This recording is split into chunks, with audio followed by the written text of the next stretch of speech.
시간 성경은 출애굽기 5장 1절부터 5절까지인데요. 다 같이 한 목소리로 말씀을 공독합니다. 그 후에 모세와 아론이 바로에게 가서 이르되 이스라엘 하나님 여호와께서 이렇게 말씀하시기를 내 백성을 보내라. 그러면 그들이 가나안에서 내 앞에 절기를 지킬 것이니라 하셨나이다. 바로가 이르되 여호와가 누구이기에 내가 그의 목소리를 듣고 이스라엘을 보내겠느냐. 나는 여호와를 알지 못하니 이스라엘을 보내지 아니하리라. 그들이 이르되 시므리임의 하나님이 우리에게 나타나셨은즉 우리가 광야로 사흘 수일쯤 가서 우리 하나님 여호와께 제사를 드리려 하오니 가도록 허락하소서. 여호와께서 전염병이나 칼로 우리를 치실까 두려워하나이다. 애굽 왕이 그들에게 이르되 모세와 아론아 너희가 어찌하여 백성의 모욕을 쉬게 하느냐. 가서 너희의 모욕이나 하라. 아멘. 네, 오늘은 광야에 나가 서보면 진정한 예배가 된다. 네, 이런 말씀을 같이 나눠보도록 하겠습니다.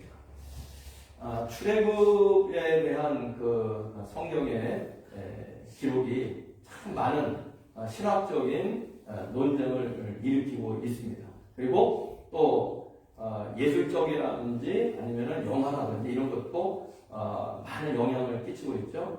저희가 어릴 때 보았던 영화 가운데 정말 흥미진진하고 재밌게 보았던 그 영화가 뭡니까? 모세로 그려지는 출애굽의 사건이거든요. 그래서 출애굽, 엑소도스에 대한 그 사건을 놓고 성경을 해석하는 많은 신학적인 그런 흐름들이 있는데요. 어떻게 보면은 우리 기독교 안에 진보적인 그런 신학이 있고 보수적인 신학이 있습니다. 교회도 아주 진보적인 그런 교회가 있고 보수적인 그런 교회가 있는데 쉽게 얘기하면은 사회 참여, 정치 참여에 적극적인 그런 신학과 교회가 있는 반면에 한편으로는 말씀 중심으로 신앙 중심으로 기도하고 그리고 봉사하고 헌신하는 그러한 봉사와 헌신의 그 신학과 종교가 교회가 있거든요.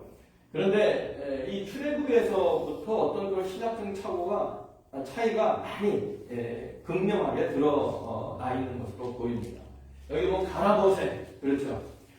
그래서 이 출애굽을 이해할 때에 모세를 주인공으로 올려놓는 그러한 그 신학적인 견해가 있습니다. 모세가 있었기 때문에 출애굽이 된 거다.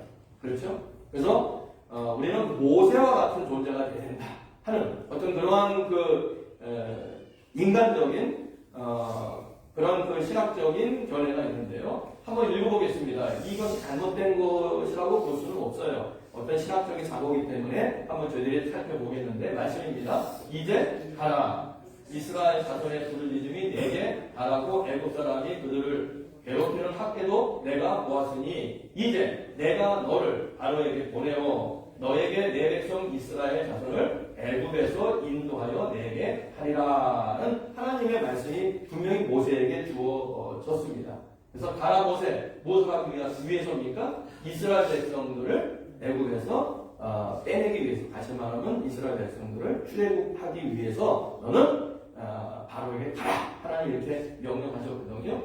그런데 여기에서 이 해방신학이나 민중신학 이런 어떤 진보적인 신학적인 견해가 나오거든요. 이분들이 생각하는 신학적인 견해는 뭐냐면 죄라는 것이 조금 더 사회적인 정치적인 의미를 갖고 있습니다. 이 죄라고 하는 것을 정의롭지 못한 정치, 사회적인 구조, 그리고 거기서 나오는 차별과 압제, 학대와 같은 파괴적인 관계성을 의미한다. 이렇게 그들은 죄를 이해하고 있고요. 그래서 신학적인 견해에서 그들에 의해서 이 구원이라고 하는 것은 예수 믿고 우리 죄에서 구원되어지는 어떤 보편적인 보수적인 어떤 구원감보다는 좀 진보적인 겁니다. 무엇인가 하면 정치, 사회적인 그렇죠? 이 정치적인 구조를 바꿔야 된다는 거예요. 적극적으로 우리 기독교인들이 밖으로 나가서 그리고 이 사회에 있는 이 악을 제거하기 위해서 기독교인들이 적극적으로 들어가야 한다는 이야기입니다. 그래서 저희들이 신학할 때만 해도 1970년 후반 그 전후로 한국에도 이러한 그 신학적인 견해를 가진 분들이 많이 계셨어요. 저희 동기도 있고 선후배도 있고요. 그래서 한국으로 말하자면 도시, 산업, 청교회 이런 것입니다. 구로공단에 들어가는 거예요. 신학 공부하고 목사가 되는 게 아니고 신학 공부하고 이제 사명감이 생긴 거예요. 이 죄를 제거하기 위해서. 예, 그래서 구로공단 같은 곳으로 들어가 노동자들과 함께 먹고 마시고, 여러분 좀 안 된 얘기입니다만은 한국도 1960년 70년대 보면은 그러한 악한 그런 병폐들이 많이 있지 않았습니까? 임금을 주지 않는다든지, 그리고 노동자들을 학대한다든지, 그들을 무시한다든지, 그렇죠. 그리고 또 사고가 나면 치료도 해주지 않고, 산업재해도 인정하지 않고, 참 어려운 그런 그 시대를 산업혁명을 거쳐가면서 우리 한국으로 말하면은 그 경제개발 5개년대 이런데 이제 발을 맞춰가다 보니까 그런 그 사회적인 그 부조리가 많이 있었단 말이죠. 그래서 그것을 타파하는 것이 바로 죄로부터 민중을 구원하는 것이다. 전혀 틀린 말은 아닙니다. 또 기독교인들이 그렇게 또 해야 하는 그런 사명감도 분명히 있어야 합니다. 다른 정치, 다른 사회적인 구조로 갈 수 있도록 기독교인들이 참여해야 할 그런 의무가 있단 말이죠. 그러나 그것만이 성경이 가르치는 것이 아니었습니다. 그래서 이러한 그 진보적인 견해를 갖고 적극적으로 정치와 사회에 참여하는 그러한 신앙이 있기도 하지만은, 그러나 또 이 출애굽을 갖고 이 보수적인 성경적인 신학을 갖고 있는 분들은 이렇게 이야기를 합니다. 다시 한번 읽어보겠습니다. 너는 가서 이스라엘의 장로들을 모으고 그들에게 이르기를, 여호와 너희 조상의 하나님 곧 아브라함과 이삭과 야곱의 하나님이 내게 나타나 이르시되 내가 너희를 애굽의 고난 중에서 인도하여 내어 적과 꿀이 흐르는 땅 곧 가나안 땅으로 올라가게 하리라 하셨다. 그래서 이 출애굽의 그 출애굽의 주역이 모세가 아니라 누구십니까? 하나님이 원하셨다는 거예요. 하나님, 여호와 하나님, 아브라함, 이삭, 야곱의 하나님이 이스라엘 백성들을 애굽에서 인도해서 어디로 이끌어 가시는 겁니까? 적과 꿀이 흐르는 가나안 땅. 하나님이 정하시고 하나님이 세우는 하나님의 나라, 다시 말하면 에덴 동산 같은 그러한 하나님을 섬기며 하나님을 예배하며 함께 사랑으로 살아가는 공동체, 그 하나님 나라를 만들어 놓으시고 하나님께서 그들을 그곳으로 인도하신다. 그리고 그곳에 가서 그런 하나님 나라를 너희들이 이루어 나가라. 그런 의미에서 출애굽을 시키셨다. 이렇게 보수적인 신학에서는 이야기를 하고 있습니다. 아까 말씀드린 대로 그래서 이 사회적인 변화, 그리고 이 사회적인 구조화, 이런 것이 인간에 의해서 변화되어지는 것보다는 하나님의 그 계획과 섭리 가운데 하나님께 쓰임받는 사람에 의해서 이러한 하나님의 역사와 계획이 이루어져 나간다라고 하는 것입니다. 그래서 이 모든 출애굽의 주체자는 하나님이십니다. 하나님의 계획. 그러면 하나님께서는 가나안 땅으로 이스라엘 백성들을 이끌어서 그들이 천국을 맛보도록 하나님 계획하고 계시는데, 그것을 이루기 위해서는 먼저 해야 할 일이 무엇인가 하는 것을 분명하게 말씀을 하고 있는데요. 한번 여기 제목을 읽어보실까요? 출애굽은 예배드림으로 복받는 백성을 만들기 위함이었다라고 하는 큰 그 출애굽의 주제를 우리가 잊어서는 안 됩니다. 여기 보면은 하나님이 출애굽을 시켜서 가나안 땅으로 그들을 데려가기 전에 그들에게 먼저 명령하신 것이 있습니다. 무엇입니까? 우리가 우리 하나님 여호와께 제사를 드리려 하오니 광야로 가도록 허락하소서라고 하는 겁니다. 그래서 광야에 나가서 예배를 회복할 때에 바로 가나안으로 갈 수 있는 길이 활짝 열리게 된다는 겁니다. 다시 말하면요, 하나님 나라는 에덴의 그 창조 때부터 약속되어져 있는 복이 우리들에게 주어져 있었습니다. 에덴 동산에서 하나님께서 세상을 만드시고 하나님이 사람에게 주신 복이 무엇인지 다시 한번 확인해 보겠습니다. 하나님이 그들에게 뭘 주셨습니까? 복을 주시며 창조를 하시고 사람 만들고 첫 번째 하신 일이 뭐냐면 생명을 주시고 하신 일이 뭐냐면 복을 주신 것입니다. 그 복의 내용이 밑에 나와 있죠? 무엇입니까? 그들에게 이르시되 생육하는 것 복입니다. 번성하는 것, 땅에 충만하는 것, 땅을 정복하는 것, 그리고 모든 생물을 다스리는 것. 이것이 하나님이 사람에게 주신 복이거든요. 그런데 이 복이 새하늘 새 땅 마지막 이제 6,000년 플러스 알파입니다. 지금 우리가 이 창조 때부터 성경의 역사를 거슬러 올라가면 한 6,000년쯤 됐어요. 그러나 예수님이 이 땅에 오셔서 새하늘 새 땅을 언제 만들지 몰라요. 제가 알파라고 해놨어요. 이 시간은 아무도 알 수 없는 시간이기 때문에. 그렇게 되면 그때에 어떠한 하나님의 복이 백성들에게 주어지냐면은 하나님 장막에 사람들과 함께 있으며 하나님이 그들과 함께 계시리니 그들은 하나님의 백성이 되고 하나님 친히 그들과 함께 계셔서 무엇이 없는 나라입니까? 눈물 없고 사망도 없고 죽음도 없고 애통하는 것도 없고 곡하는 것도 없고 아픈 것이 다시 있지 않는 나라. 다 이 모든 것들이 지나가는 나라. 그런 것들이 사라진 나라. 이런 나라의 복을 누리도록 하나님께서 역사를 계획하고 계시는데요. 그런데 창조 때 되어진 이 복과 그리고 마지막 그 새하늘 새 땅에서 주어진 이 복이 시작과 끝에만 누리는 것이 아니라 이 중간에 살아가는 모든 사람들이 누릴 수 있는 그런 하나님의 복이에요. 그래서 우리가 하나님 안에 있으면은 시작과 끝에 약속하신 이 복이 오늘 우리가 누리며 살 수 있다는 것이죠. 그러면 하나님의 이 복을 누가 누릴 수 있느냐는 겁니다. 자, 이 복이라는 말을 이제 우리가 생각해 보면요, 복이라는 이 말이 바로 이 안에 다 담겨져 있는데 이것을 누리면 다 우리는 복 받고 산다고 합니다. 그렇죠, 여러분.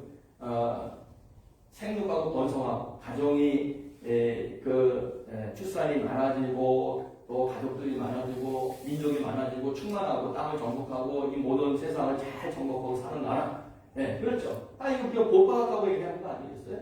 그리고 눈물이 없이, 사망이 없이, 그리고 애통하는 것이나 곡하는 것이나 아프지 않고 살아가는 그러한 그 삶이 된다면 이게 다 복 받고 사는 거거든요.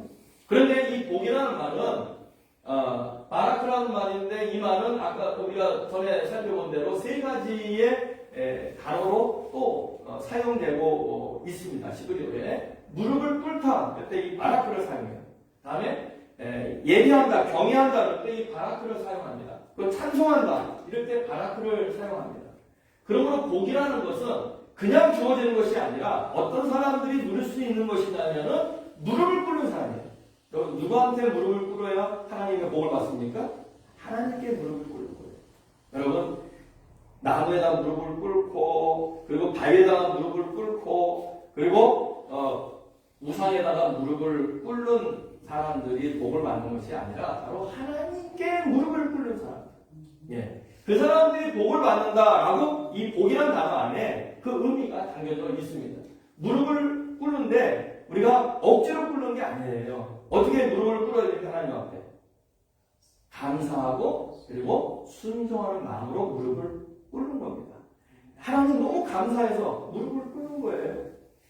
요새는 이렇게 의자에 앉아 있으니까 무릎을 꿇고 예배 드리는 경우가 별로 없어요. 근데 여러분 생각해 보세요. 정말로 여러분들이 부모님이나 친구나 아니면 선생님이나 이웃에게 정말 고마운 그 은혜를 받았어요. 고마운 사랑을 여러분들이 받았습니다. 그러면 그들에게 진짜 가장 최선의 그 응답을 하는 것이 어떤 모습이겠습니까? 엎어지 서서 고개 탁 들어보고 그래 고마워 뭐 이렇게 하는 것은 이게 절대로 받은 은혜에 대해서 보답하는 것이 아닐 겁니다. 어떻게 하는 것입니까? 겸손하게 그 사람 앞에 무릎을 꿇는 거예요. 정말 도와주셔서 감사합니다. 정말 사랑을 베풀어 주셔서 감사합니다. 무릎을 꿇고 그렇죠. 그리고 그 다음에는 당신이 무슨 말을 하든지 저는 따를 용의가 있습니다. 사랑받은 자는 갚아야 되잖아요. 네? 어머니 아버지 무릎을 꿇고 어머니 아버지 말씀하세요. 제가 그대로 어머니 아버지 말씀에 순종하겠습니다. 여러분 이게 바로 예배예요. 예배라는 것이 뭐 교회 나와갖고 우리들이 참석하고 있는 것만 이걸 예배라고 생각하면 절대로 안 됩니다. 이거는 예배 드리는 모습이지 진정한 예배라고 하는 것은 교회에 있든지 집에 있든지 간에 하나님 앞에 감사드리고 하나님 말씀대로 살겠습니다. 하나님 앞에 고백하는 것 이것이 진정한 예배인 줄로 믿으시기 바랍니다. 그런 사람이 되어야만 이 복을 누리며 우리가 살 수 있는 거예요. 그리고 경외하는 거예요. 늘 기쁜 거예요. 하나님과 교제하는 거, 예수님과 교제하는 거, 찬양 안에 우리가 교제하는 거, 이게 기쁜 거예요. 우리가 이제 인터넷 이 방송을 하기 때문에 찬양을 저희들이 한 20분 먼저 하나님 앞에 올려드립니다. 여러분, 그럴 때 즐거운 찬양이 나오고 템포가 좀 빠른 찬양이 나오면 바로 치면서 웃어가면서 마음껏 찬양하시는 것이 그것이 바로 진정한 예배인 줄로 믿으시기 바랍니다. 그냥 체면 지키고 그냥 남들이 보면 어떡할까 부끄러워하고 그러지 마세요. 그냥 다 터놓으세요. 여러분 100살 먹은 부모님 앞에 80살 먹은 자녀는 역시 자녀예요. 그렇죠. 제가 언젠가 100살 백순에 가본 적이 있어요. 깜짝 놀랐어요. 평상시에는 교회에서 폼 잡고 계시는 80 먹은 장로님이 춤을 추시더라고. 그 100살 먹은 부모님 좋아하시라고. 저 깜짝 놀랐어요. 그분이 그렇게 하는 적이 없었거든요. 한 번도. 근데 그게 부모님 앞에 선 자녀의 모습입니다. 여러분, 우리들이 하나님 앞에 나와서 그런 그 자녀의 모습을 가질 때 그게 진정한 예배입니다. 아버지 앞에, 부모님 앞에 선 자녀가 무슨 부끄러움과 무슨 체면을 차리겠어요. 그렇죠? 있는 그대로 내 사랑을 드리는 거죠. 그리고 부모님이 좋아하실 수 있는, 부모님 춤을 좋아하면 춤을 춰야죠. 부모님 노래 부르면 노래를 불러야죠. 그게 진정한 자녀의 모습 아니겠습니까? 예배가 바로 그겁니다. 하나님이 기뻐하시는 것을 하는 거예요. 절대로 교회 앞에서 여러분 경직되지 마시고 마음 활짝 열어놓고, 그렇죠? 하나님이 기뻐하시는 모습대로 찬양하고 또 춤추고 또 하나님 앞에 영광 돌리는 여러분 되시기를 주님의 이름으로 축원합니다. 그리고 이제 마음껏 찬양하고 예배하는 거예요. 제사하는 거예요. 다 이것이 복받는 사람들의 모습이거든요. 그래서 하나님이 출애굽을 시킨 이유는 바로 이런 백성을 하나님께서 이루시기 위해서 출애굽을 시키는 겁니다. 자, 한번 읽어보겠습니다. 제사, 예배드리는 백성이 중요하다. 여러분, 하나님 나라 천국은요, 예배드리는 백성을 통해서 이루어지는 겁니다. 그렇죠? 그래서 에덴 동산부터 시작해서 아담, 노아를 거쳤습니다. 그리고 우리가 이제 아브라함, 이스라엘의 조상 아브라함 보는데 아브라함 통해 이삭, 야곱, 요셉 때가 왔어요. 아브라함 태어나서 모세 시대에 출애굽 될 때까지는 한 720년 정도 된다고 보면, 아브라함부터 모세까지가 700년 동안 하나님 백성 만드신 거예요. 그런데 요셉 때 애굽으로 이들이 이민 왔잖아요. 70명의 가족들이 애굽으로 이민 왔는데 그때부터 약 430년이 지났어요. 430년이 지나고 보니까 백성들의 숫자가 많아져서 남자 20대, 60대까지가 한 60만 명 되니까 한 300만 명 되는 큰 대민족을 이루게 됐는데, 문제는 뭐냐면 이렇게 하나님을 잘 섬겼던, 예배를 잘 드렸던, 복을 받고 살았던 이스라엘 백성들이 애국에서 430년을 살다 보니까 하나님을 잃어버렸어요. 하나님을 잃어버렸어요. 하나님께 예배드리는 걸 잃어버렸어요. 다시 말하면 하나님이 준비하신 복을 하나도 누리지 못하고 살아가고 있는 것입니다. 왜? 애국에는 하나님을 믿는 그런 나라가 아니잖아요. 이따 살펴보겠습니다만은 태양신을 중심으로 해갖고 온갖 잡신을 믿는 나라가 바로 애국이었어요. 그래서 그들은 하나님을 모르고 그 태양신과 그 잡신들을 섬기는 것이 그들이 복을 받고 살아가는 것이라 잘못 생각을 하고 있었거든요. 그래서 이 출애굽을 하면서 하나님이 제일 먼저 그들에게 원하시는 것이 뭐냐면은 예배를 회복하라. 400년 동안 잃어버렸던 예배를 회복하라. 예배를 회복해야 너희들이 가나안 땅에 가서 복을 받고 살 수 있다. 라고 것을 하나님께서 이스라엘 백성들에게 강조하고 있는 겁니다. 자, 우리는 하나님이 출애굽시켜서 적과 꿀이던 가나안 땅 들어가는 것만 우리는 중요하다고 생각해요. 여러분, 바로 그것이 우리의 소망이고 우리의 때로는 신앙생활하는 기대치일 수가 있습니다. 적과 꿀이던 가나안 땅, 여기 가면 행복하다고 생각하잖아요. 여기 들어가면 우리는 모든 것이 풍족하고 그리고 모든 것이 감사할 수 있다고 생각을 하잖아요. 가나안 땅으로 들어가면. 그런데 여러분, 가나안 땅에 들어가기 전에 무엇을 먼저 하나님이 말씀하십니까? 예배를 회복해라. 예배를 회복하라. 가나안 땅은 예배를 회복하는 자들에게 저절로 주어지는 선물인 줄로 믿으시기 바랍니다. 근데 우리는 순서가 잘못되어 있어요. 예배는 죽어 있는데 가나안 땅에 누리고 싶은 복만 바라고 있는 거예요. 그러니까 가나안 땅의 복이 우리에게 베풀어지지 않는 겁니다. 가나안 땅에 들어가기 위해서 예배를 먼저 회복해요. 왜? 430년 동안 예배를 잃어버렸거든요. 하나님을 잃어버렸거든요. 오늘도 마찬가지입니다, 여러분들. 우리가 교회 나올 때에 솔직히 말해서 교회에서 나는 복 같은 거 나는 하나님 앞에 구하지 않아. 나는 하나님께 찬양하고 예배만 드려. 그렇게 혹시 우리가 이야기할 수 있을지 모르지만, 그러나 저도 마찬가지고 여러분 누구나 다 마찬가지로 하나님이 우리에게 주시는 이 복, 그 복을 우리가 풍성하게 누려 살면 좋겠다라고 거부하는 사람이 한 사람이라도 어디 있겠습니까? 솔직히 말하자면 아까 말씀드렸잖아요. 그렇죠? 창조 때 허락하신 복, 마지막 때 온전히 누릴 복, 이 모든 복을 우리가 살아가면서 우리가 누리고 살면 얼마나 좋겠느냐. 우리는 늘 마음 가운데 소망이 있어요. 그게 가나안 땅에 들어가는 거라니까.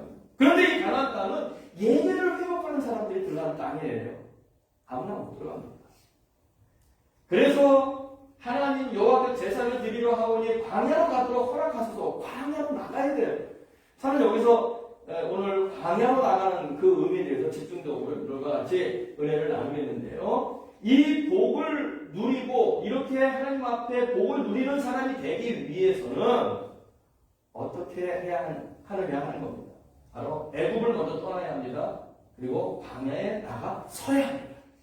애굽을 떠나서 광야에 나가 서야 그때서 비로소 무릎을 꿇는 사람이 되고요. 광야에 서면 하나님과 기쁨의 교제를 나누게 되고 광야에 서면 예배만이 살필이다. 이것을 우리들이 깨닫게 되는 겁니다. 애굽에 있으면 그것을 우리들이 깨닫지 못해요. 그럼 왜 애굽에서는 안 되느냐? 이스라엘 백성들이 왜 애굽에서는 안 되느냐 하는 겁니다. 애굽에서 하나님 섬기도록 하나님의 명령하시지 않느냐? 애굽에서는 안 돼요. 왜 안 되느냐?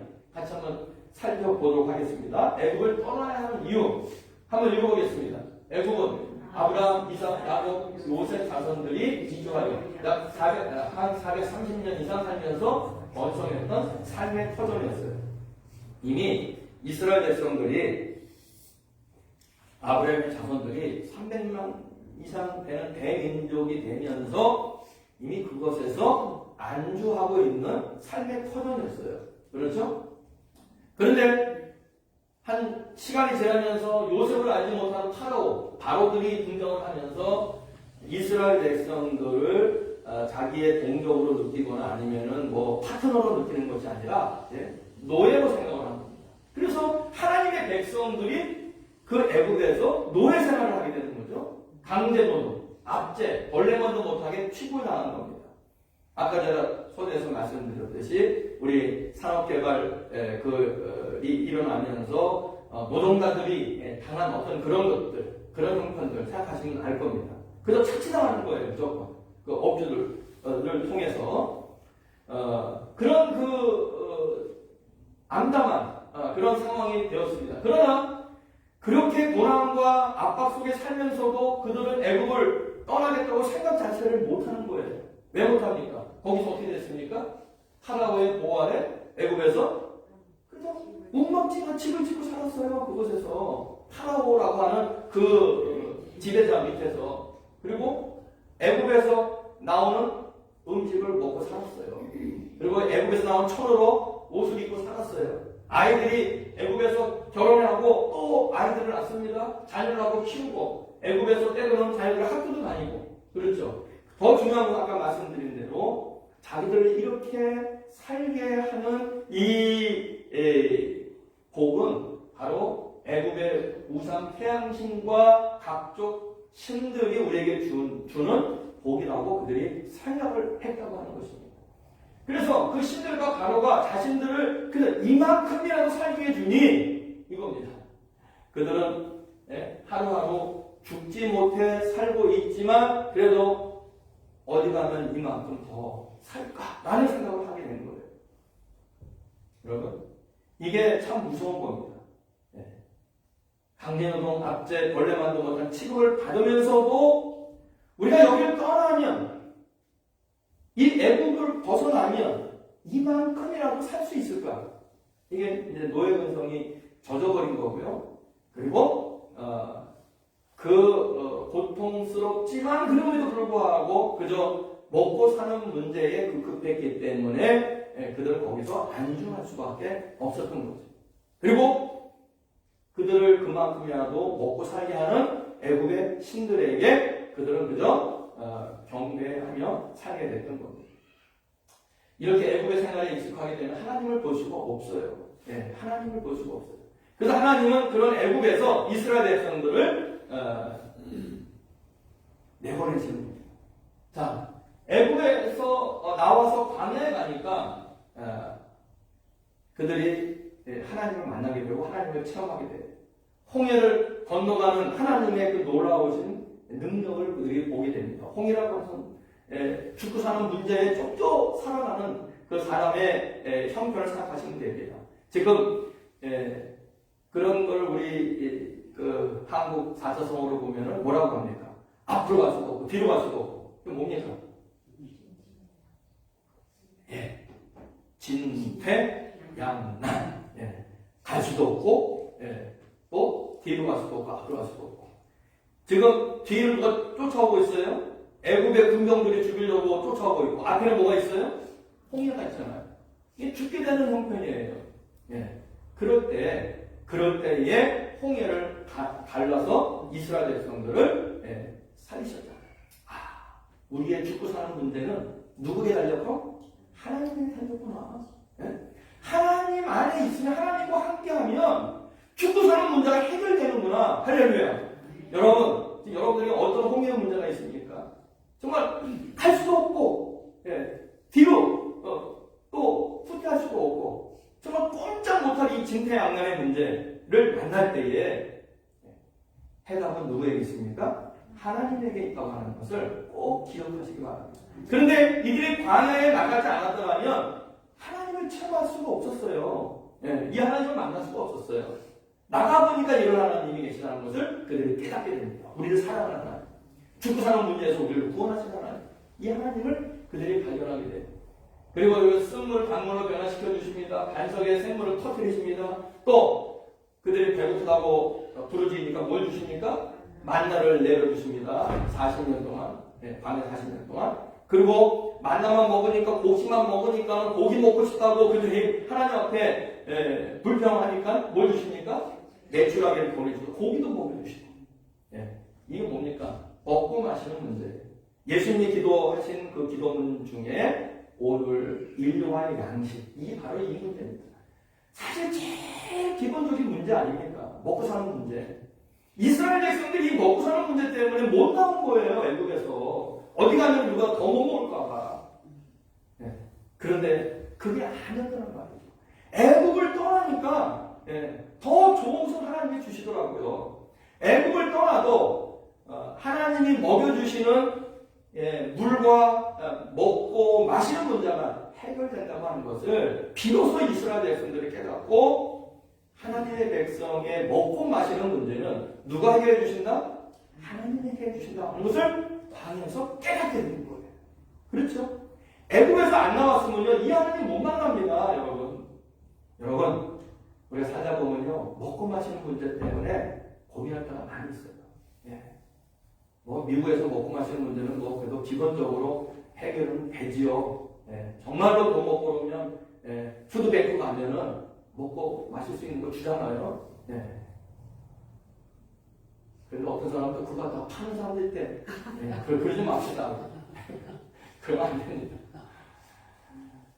여러분, 먹고 마시는 문제, 그렇죠? 인간의 기본적인 그런 욕구인데, 이런 욕구, 하나님 안에 있어 보니까 하나님이 책임져 주시더라 이거죠.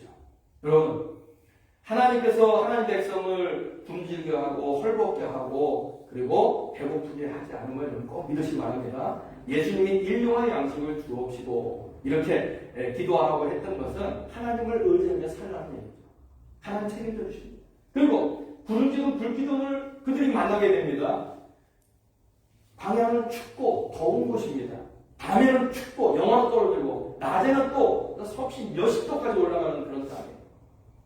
저도 이 광야를 가보니까 참 이 땅에서는 못 살겠다 그런 생각이 들더라고요.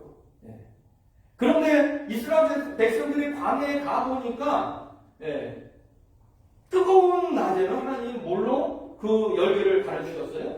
구름기둥으로 가려주시고 추우니까 밤에는 또 뭘 보내주셨어요? 불기둥을 보내주셔서 천연 히터를 이스라엘 백성들에게 틀어주시더라 이거예요.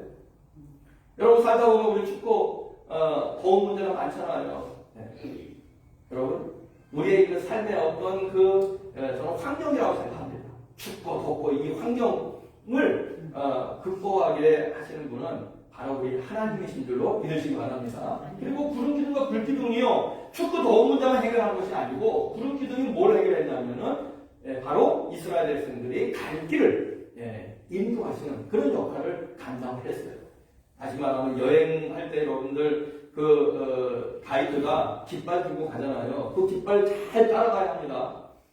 그 깃발 잘 못 따라가면 큰 문제가 생깁니다. 일행도 잊어버리고 여행 스케줄도 차질이 되고 그리고 막 엉망진창이 되고 가장 문제는 뭐냐면 욕먹어요. 이렇게 믿어도 깃발도 못 볼 거면은 집에는 가만히 집에 따라와 고생하냐고 사람들한테 욕먹습니다. 그렇죠? 깃발 잘 보고 다녀야 돼요. 그래 욕도 안 먹고 그래 여행도 잘 할 수 있는 거예요. 여러분 하나님이 이스라엘 백성들에게 가나안으로 그들을 이끌고 가면서 알아서 가라고 안 하셨어요. 무엇으로 이끌고 가셨어요? 구름기둥으로 이끌고 가시는 거. 날 따라와라.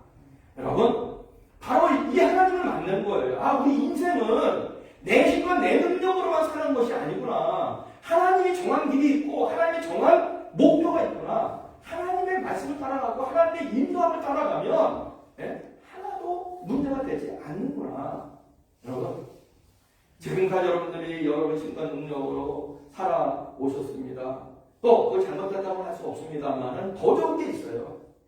하나님의 능력을 의지하고 하나님의 인도하심을 따라가면 하나님께서 우리에게 좋은 것으로 인도하실 줄로 믿습니다.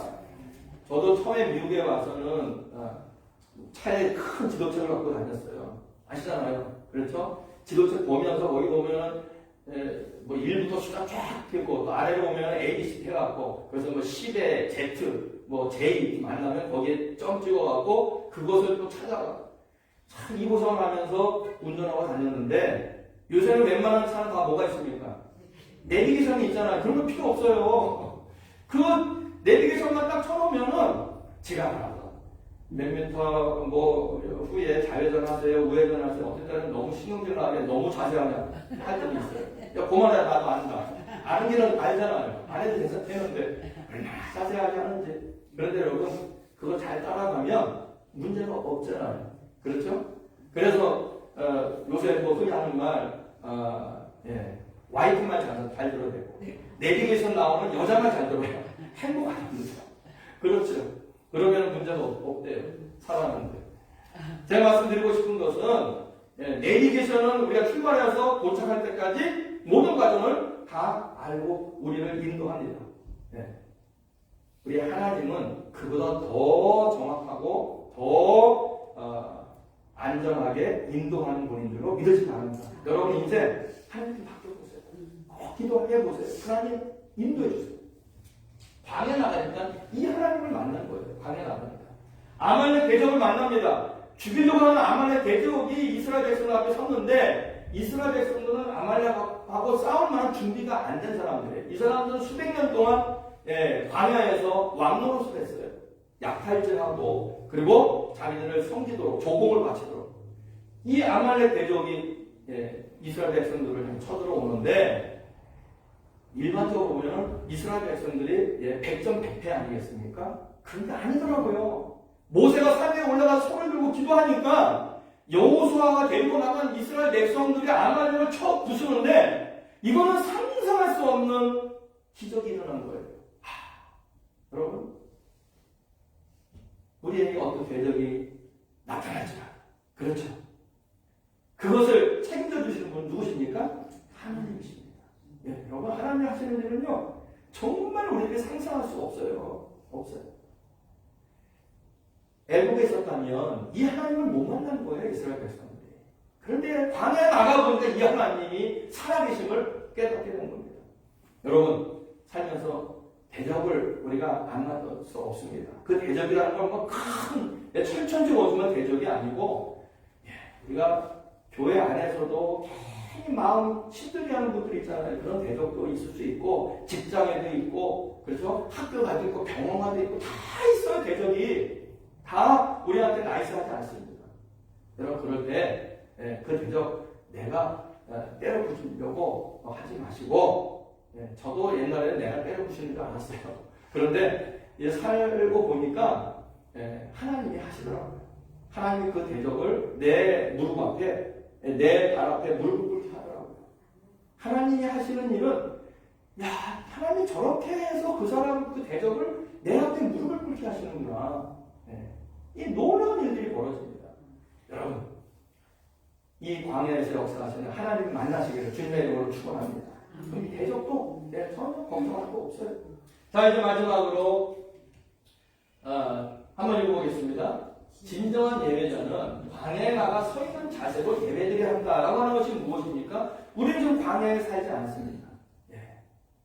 그러나 이스라엘 백성들이 광야에서 만난 그 하나님을 만나는 심정으로 예배 드려야 합니다.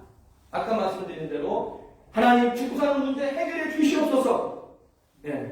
여기 도울 사람들이 많이 있는 것 같지만 하나님밖에 없습니다. 이게 바로 광야에 나가 있는 자세. 이 자세로 예배 드리세요. 이 자세로 하나님 앞에 매달려 기도해 보세요. 우리 하나님 반드시 역사해 주실 줄로 믿으시기 바랍니다. 먹고 사는 문제 하나님 제가 열심히 일해도 이거 참 피곤치 않습니다. 여러분 먹고 사는 문제도 내가 열심히 일해야 되는 것은 사실이에요. 그러나 하나님에게 매달렸던 광야에 있었던 이스라엘 백성들의 심정으로 하나님 앞에 무릎 꿇어보세요. 하나님 문은 것이고 그렇죠? 이 땅의 기름진 복 하나님만이 저에게 주실 수 있습니다. 광야에 나와 있는 그 이스라엘 백성들의 심정 여기서는 돈 주고 살 수도 없고요. 여기 누가 가서 꿀 수도 없고요. 그렇잖아요? 여기 심어서 나지도 않아요. 광야는 그런 심정으로 오직 하나님만이 만나를 내려주시고 반석을 터뜨려 주시고 그리고 쓴 물을 단물로 만들어 주시는 줄로 믿습니다. 먹고 마시는 거 하나님 일용할 양식 해결해 주세요. 기도하셔야 합니다. 어떤 분이 그래요? 아니 목사님 먹고 마시고 여기 넣었는데 뭐 그런 기도합니까? 그러면 하나님 복을 우리가 못 받는 거예요. 제가 말씀드리는 것은 먹고 마시는 거 여기 널렸더라도 어떤 분이 그런 말을 하잖아요. 천지빛깔? 이 깔렸더라도 우리는 하나님 앞에 나가 예배할 때는 어떤 심정으로 예배된다고요? 광야에 나와 있는 이스라엘 백성들의 심정으로 여기 기도하고 예배 드리셔야 합니다. 그래야 하나님 만날 수 있어요. 구른 기둥, 불 기둥. 내가 내 갈 길을 내가 계획하고 나는 1년 후에는 이렇게 되고 5년 후에 이렇게 되고 10년 후에 이렇게 되고 나 이렇게 할 거야. 그렇게 여러분들 계획하고 여러분들 열심히 살아가시지만 그것도 잘못된 건 아니라고 봅니다. 그러나 더 중요한 것은 하나님 1년 후에 5년 후에 10년 뒤에 제가 이런 계획을 세웠는데 하나님 이 길을 잘못 가지 않도록 하나님께서 저에게 내게 주신 걸 보내주세요. 구름 기둥 보내주세요. 어렵고 힘들 때 불기둥, 구름 기둥으로 지켜주세요. 여러분, 하나님께서 여러분들 인도하실 겁니다. 근데 광야에 나와 있는 사람 아니면 이 기도 못합니다. 그렇잖아요. 광야에 나와 있는 심정으로 내 배에서 다 있지만 그거 아니라 하나님이 좀 해주세요 라고 하는 이 갈망, 이 뜨거움, 이것이 하나님의 은혜를 우리가 체험하면 되는 거예요. 아말렉 대적 아까 말씀드렸어요. 자, 이제 결론을 드립니다. 예배드리는 백성이 하나님을 중요하셨어요. 그래서 에덴을 창조해서부터 다 예배드리는 백성을 만들기 위해서 하나님 참 애쓰셨어요. 왜? 예배드리는 백성이 되어야 하나님의 복을 누릴 수 있기 때문에 하나님의 복을 하늘에 가득 만들어 놓으셨지만 그것을 가져다 쓰는 사람이 없는 거예요. 하나님 보실 때.